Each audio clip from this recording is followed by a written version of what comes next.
పెద్దలందరికీ నమస్తే, పిల్లలందరికీ హాయ్. ఎలా ఉన్నారండి? అందరూ బాగున్నారా? మేము చాలా బాగున్నాం. మీరు కూడా చాలా చాలా బాగున్నారని ఆశిస్తున్నాను. ఈరోజు వీడియో ఏంటంటే మా ఇంట్లో పెళ్ళి గురించి ఒక వీడియో అండి. మా అక్క వాళ్ళ అబ్బాయిది మ్యారేజ్ అనమాట. సో మా ఫ్యామిలీలో అంటే కొంచెం ఈ మధ్య కాలంలో ఫుల్ టైం మ్యారేజ్ మూమెంట్స్ అన్నీ ఎంజాయ్ చేసిన మ్యారేజ్ అనమాట. సో చాలా మంచిగా అనిపించింది. కొన్ని క్లిప్సే ఉన్నాయిలేండి, అంటే అన్నీ నేను తీయలేదు, కొన్నిసార్లు మిస్ అయినాయి. కానీ పాత రోజుల్ని చాలా మీకు కనెక్ట్ చేస్తుంది అనమాట ఈ వీడియో. చాలా మంచిగా అనిపిస్తుంది, చూడండి. మార్నింగ్ అండి మా ఇంట్లో పద్ధతి దీపారాధన చేస్తారు. ఆడపిల్లైనా మగపిల్లడైనా ముందు దీపారాధనతో స్టార్ట్ చేస్తారనమాట. అది అందరికీ ఉంటుందని అనుకుంటున్నాను నేను. తెల్లారిన తర్వాత అట్లా కాకుండా సూర్యోదయానికి ముందే దీపారాధన అయిపోవాలన్నమాట. అఖండ దీపం పెడతారు. సో దీపారాధనకి ఇక్కడ ప్రిపేర్ చేస్తూ ఉండగానే పొద్దున్నే అసలు ముందు భజంత్రీలతో స్టార్ట్ అవుతుందన్నమాట. బ్యాండ్ వాళ్ళు వచ్చేసి ఉంటారు, వాళ్ళ టీం అంతా ఇదిగోండి ఇక్కడ కూర్చొని రెడీగా ఉన్నారు చూడండి. సో చాలా మంచిగా అనిపిస్తుంది, ఒక పాజిటివ్ వైబ్ వస్తుందండి పొద్దున్న అట్లా భజంత్రీలతో వినేటప్పటికి. ముందు తోరణం అవి కడతారండి. ఇక్కడ ఏంటంటే మరి అందరికీ తెలిసే ఉంటుంది, ఈ తోరణాలు కట్టేటప్పుడు ఏంటంటే ఎవరన్నా ప్రెగ్నెంట్ వాళ్ళు అట్లా ఉంటే కనుక ఒక సైడ్ తోరణం వదిలేసి ఉంచుతారు, వాళ్ళు వచ్చిన తర్వాత అప్పుడు కట్టేస్తారనమాట. అట్లా మొత్తం పొద్దున్నే అన్ని మామిడి తోరణాలు అవన్నీ కట్టేస్తారు. ఊర్లో ఉన్న పెద్దవాళ్ళందరూ ఉంటారు కదా, వాళ్ళు వచ్చి ఆ పని చేసేస్తారనమాట. మిగిలిన లోపలంతా ముందు రోజే డెకరేషన్ చేశారు కనుక ఇంకా దీపారాధన అయిపోయిందండి. దీపారాధన అయిన తర్వాత మాకేంటంటే మగపిల్లడి పెళ్ళి అయితే కనుక కాళ్ళగోళ్ళు ఉంటాయి అన్నమాట. కాళ్ళగోళ్ళు కార్యక్రమం ఉంటుంది.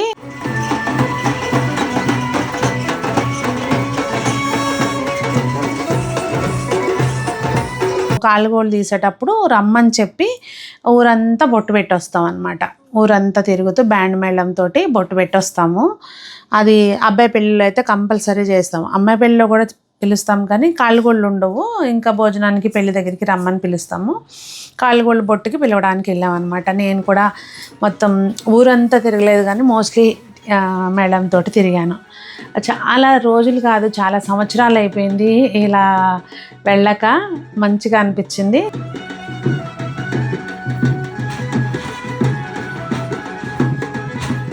ఇది పెళ్లిపీట అంటారండి. ఈ ముగ్గు చాలామందికి తెలిసే ఉంటుందేమో. ఇలా ముందు ముగ్గేసి అప్పుడు ధాన్యం అది పోస్తారనమాట.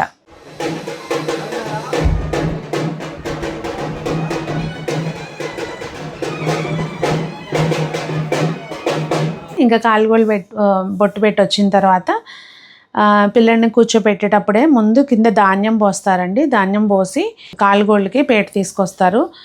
అవన్నీ కూడా మళ్ళీ మనం మేళంతో వెళ్ళే తీసుకొస్తారు. ధాన్యం మీద ఇట్లా పీటలు వేసేసి మళ్ళీ అది ముందు పెడతారు. దాన్ని పెట్టేసి పైన క్లాత్ వేసి కూర్చోబెడతారు అనమాట. పెళ్ళికొడుకుని తోడు పెళ్ళికొడుకుని కూర్చోబెట్టక ముందే 4 వైపులా ఇస్త్రాకులో అప్పుడే వండిన అన్నం, నిండుకుండలో అన్నము, ముద్దపప్పు, నెయ్యి, అరిసెలు, లడ్డూలు, ఇవి 4 వైపులా పెడతారంట. ముందు వైపున మాత్రం ధాన్యంలో రోకళ్ళు ఇలా నుంచోబెడతారనమాట. సో దానికంటే ముందే రోకళ్ళకి ఇట్లా పసుపు రాసి తోరణం కడతారనమాట.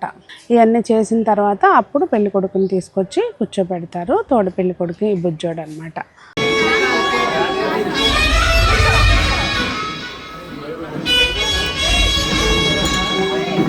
ఈ బుడ్డయ్య ఉన్నాడు కదా, మా అక్కళ్ళ మనవడు అనమాట. మా మేనల్లుడే కూర్చోవాలని అన్నాడంటే అందుకని బుడ్డయ్యనే కూర్చోబెట్టుకున్నాడు. అసలు ఎంత క్యూట్గా వాడు అసలు చక్క భలే కూర్చున్నాడు. మంచిగా అనిపించింది.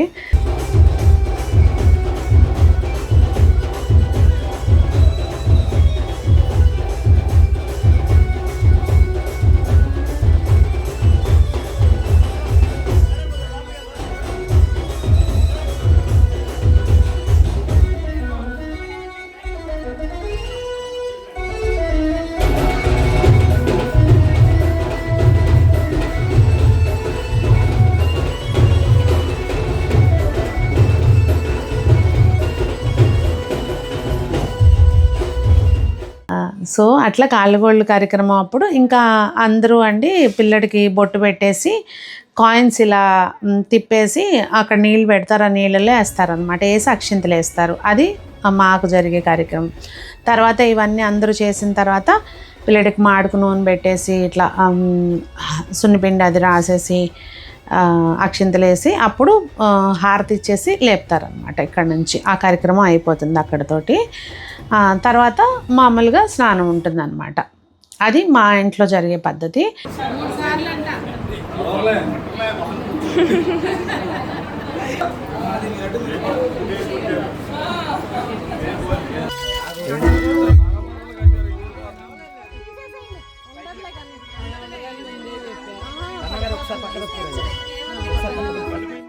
దాని తర్వాత ఇంకా ఇక్కడ ఏంటంటే పిల్లలు కొంచెం అటు ఇట్లా సాంప్రదాయం ఫాలో అవుతూ ఇట్లా కొంచెం ట్రెండ్ని కూడా మిక్స్ చేసుకుంటూ మంగళ స్నానం అన్నట్టుగా కొంచెం అరేంజ్ చేసుకున్నారు. సో మంగళ స్నానాల దగ్గర చిన్న క్లిప్స్ ఇవి. సో అంత కొన్ని ఏంటంటే అండి, కొన్ని ప్రజెంట్ సిచ్యువేషన్ని ఫాలో అవుతూ ఉండాలి, పిల్లలు డిసప్పాయింట్ అవ్వకుండా, అలాగే మన సాంప్రదాయం మర్చిపోకుండా ఉండాలి అనేది నా ఉద్దేశం.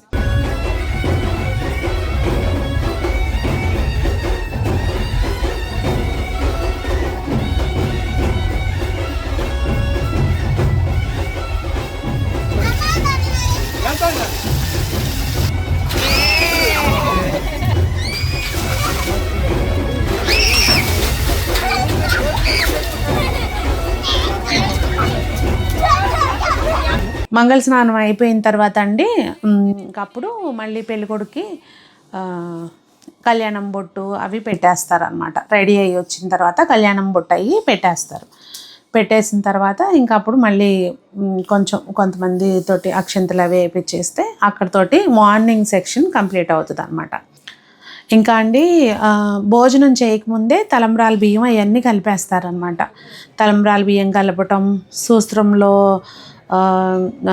పసుపు తాడుకి సూస్త్రాలు గుచ్చటము, నల్లబూసలు గుచ్చటము, ఇవన్నీ అంటే మనం భోజనం చేయకముందు తినకముందు చేసే పనులు అనమాట.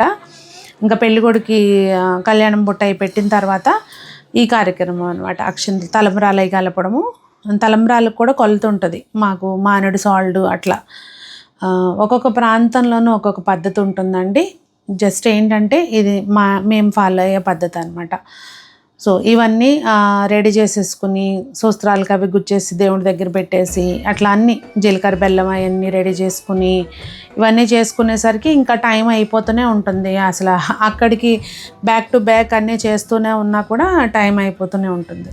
ఇంకా భోజనాలకు చెప్పిన వాళ్ళు అందరూ వచ్చి భోజనం చేయటం ఇదంతా ఆ ప్రాసెస్ ఉంటుంది. తర్వాత ఇంకా పెళ్ళి ముహూర్తం ఎర్లీగా అండి, అంటే ఇక్కడ నుంచి మ్యాక్సిమం 5 కల్లా రెడీ అయ్యి బయలుదేరిపోవాలి అని అనుకునేది టార్గెట్ అనమాట. సిటీస్లో అంటే క్యాటరింగ్కి ఇచ్చేస్తాము, ప్లేట్లలోకి ఫుడ్ వచ్చేస్తుంది. కానీ పల్లెటూరులో అట్లా కాదు. ఇక్కడ ఏంటంటే అండి 6,000 మందికి భోజనం ప్రిపేర్ చేస్తున్నారు. అంటే ఆ క్వాంటిటీకి తగినట్టుగా వంటల ప్రిపరేషన్ కూడా ముందు రోజు నుంచే జరుగుతూ ఉంటుంది అనమాట. నేను సరదాగా కొన్ని క్లిప్స్ తీసానండి, అవన్నీ చూడండి. అంటే ఒక ఫుడ్ ప్లేట్లోకి రావడానికి బ్యాక్ ఎండ్ ఎంత కష్టం ఉంటుందో కదా. మామూలుగా ఏంటంటే మనకి సిటీస్లో అన్నీ క్యాటరింగ్కి ఇచ్చేస్తాం కనుక మనకి ఏం తెలియదు. కానీ ఇక్కడ ఊర్లో అయితే ఏంటంటే ఆ బ్యాక్ ఎండ్ అంతా మేనేజ్ చేసుకోవాలి. మొత్తం అక్కడ వంట దగ్గర చూసుకోవాలి, అలాగే పెళ్ళికి అన్నీ అరేంజ్ చేసుకోవాలి, మంటపం చూసుకోవాలి, మళ్ళా ఏమంటారు వచ్చే చుట్టాలను చూసుకోవాలి. ఇట్లా రకరకాలుగా ఉంటుంది. ఒక పెళ్ళి అంటే బ్యాక్ ఎండ్లో ఎంత కష్టం ఉంటుందో కదా. నాకైతే ఇప్పటి నుంచే భయం అనిపిస్తుంది అనమాట. అమ్మో ఇవన్నీ ఎలా చేస్తామో అనిపిస్తుంది. కానీ ఆ టైం వస్తే అన్నీ అయిపోతాయి అనుకోండి. ఏమంటారు, మాకైతే అండి పెళ్ళికొడుకు బయలుదేరి పెళ్ళికొడుకు రెడీ అయ్యి అంతా అయిపోయిన తర్వాత పెద్దవాళ్ళ దగ్గర అక్షింతలు వేయించుకోవడం, అంటే కాళ్ళకు దండాలు పెట్టించుకుంటారనమాట. ఇది మెయిన్ ఈవెంట్ ఉంటుంది. పెళ్ళికొడుకు కంపల్సరీ దండాలు పెట్టించుకున్నాకనే బయలుదేరతాడనమాట. మామూలుగా అయితే ఇంతకుముందు చాలాసేపు పట్టేది ఆ కార్యక్రమం. ఇంక ఇప్పుడు ఏంటంటే టైం అయిపోతుంది అని ఒక 5 జంటలతోటి ఎట్లా దండాలు పెట్టించేసుకుని పెళ్ళికొడుకు బయలుదేరిపోయాడు అనమాట. పల్లెటూరులో అండి కంపల్సరీ అన్ని కార్లు అన్నీ ఒకసారి బయలుదేరుతాయి. మళ్ళీ బ్యాండ్ మేళం వాళ్ళు, ఇది ప్రతి పెళ్ళిలో జరిగేదే అనమాట. పెళ్ళికొడుకు వెళ్ళి ఊరు చివర వెయిట్ చేయాలి బ్యాండ్ మేళం వచ్చేదాకా.